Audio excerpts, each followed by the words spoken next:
So ayan, bumili tayo ng Petron oil. Makapag-change oil na tayo dahil umabot na tayo ng 5K odo.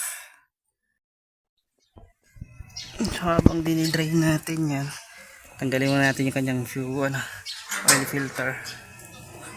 Okay. Yan, ikutin na lang natin yung oil filter. Tanggalan natin yung lumang oil filter at install natin yung bago. Tapos drain na lang natin ng mahusay. Saka natin salinan ng bagong oil. Okay. Buksan ko na rin to.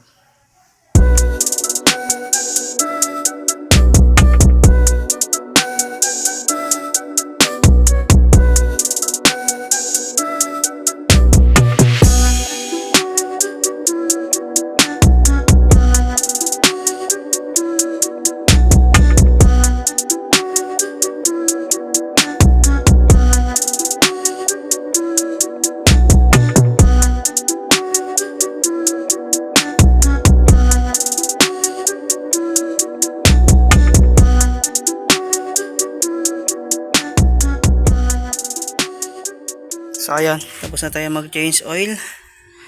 Salit na lang natin itong used oil sa kanyang dating pinagtanggalan. Okay. Fresh na ulit. So sinet ko na uli ng 0 yung ating odometer. Trip B. Diyan natin titignan yung ating change oil after 5,000. Yung trip A kasi ito yung ginagamit ko pagka tuwing biyahe ko, ilang kilometer yung naabot natin. So trip B tayo. Okay.